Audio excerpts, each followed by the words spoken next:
നമസ്കാരം. നമ്മുടെ വിജ്ഞാനത്തിൻ്റെ സ്ഥാനമാണ് അമ്പലങ്ങൾ. ആ അമ്പലങ്ങൾ ഇന്ന് ഗവൺമെൻറ്റിൻ്റെ കയ്യിലാണ്.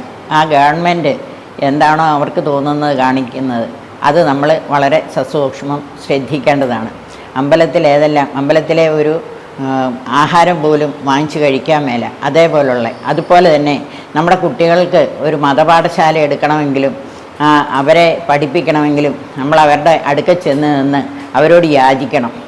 പല ആശ്രമത്തിൽ ഈ അടുത്ത കാലത്ത് ഞാൻ പല സ്ഥലത്തും ചെന്നിടത്ത് എന്താണെന്ന് ചോദിച്ചാൽ, കുഞ്ഞുങ്ങളെ അവിടെ പഠിപ്പിക്കാൻ ഇരുത്തട്ടെ എന്ന് ചോദിച്ചപ്പോൾ വേണ്ടെന്നാണ് പറഞ്ഞത്. അമ്പലത്തിൽ ഹിന്ദുക്കളായ നമ്മുടെ അമ്പലം പോലും ഇല്ലാതായി. അവർക്കിഷ്ടമുള്ള ആൾക്കാരെ മാത്രമേ അതിനകത്ത് കയറ്റുകയുള്ളൂ. അതുപോലെ തന്നെ അമ്പലത്തിലെ ചന്ദനത്തിരി എണ്ണയൊക്കെ ഒന്നും ശുദ്ധമായതല്ല. അവർക്കിഷ്ടമുള്ളിടത്തു നിന്ന് ടെൻഡർ വിളിച്ച് വില കുറഞ്ഞ സാധനം, അതുപോലെ തന്നെ പായസത്തിനുള്ള ശർക്കര, ഇതെല്ലാം വളരെ മോശമായിട്ടാണ് അവർ കൊണ്ടു നടക്കുന്നത്. ഇതെല്ലാം നമ്മൾ ഹിന്ദു സമൂഹത്തിൽ ഉള്ളവർ നോക്കി ശരിയാക്കേണ്ടതാണ്. അതുപോലെ തന്നെ ഈ അമ്പലങ്ങളെ നമുക്ക് അതായത് അമ്പലങ്ങൾ ഭക്തന്മാർക്കാണ് ആവശ്യം. ആ ഭക്തന്മാരുടെ കയ്യിൽ ഏൽപ്പിക്കണം.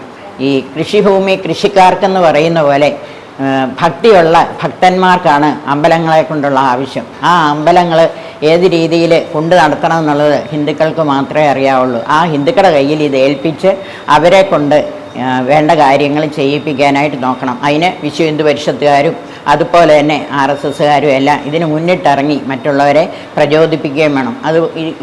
ഈ തരത്തിൽ മുന്നോട്ട് കൊണ്ടുപോവുകയാണെങ്കിൽ ഞങ്ങൾ സന്യാസിമാർ തന്നെ ഇറങ്ങും ഈ കാര്യത്തിന്. ഞങ്ങൾ ഒരിടത്ത് ഇരിക്കുന്ന ആൾക്കാരല്ല. ഞങ്ങൾ ഇതിന് വലിയ പ്രക്ഷോഭം ഉണ്ടാക്കി വെളിയിൽ ഇറങ്ങുകയും ചെയ്യും.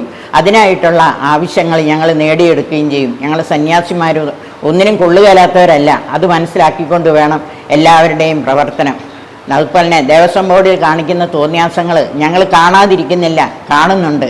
അതുപോലെ തന്നെ വളരെ സുന്ദരമായിട്ട് നിങ്ങൾ ഞങ്ങളെയും കൂടെ വീക്ഷിച്ചോളി. ഇതാണ് എനിക്ക് പറയാനുള്ളത്.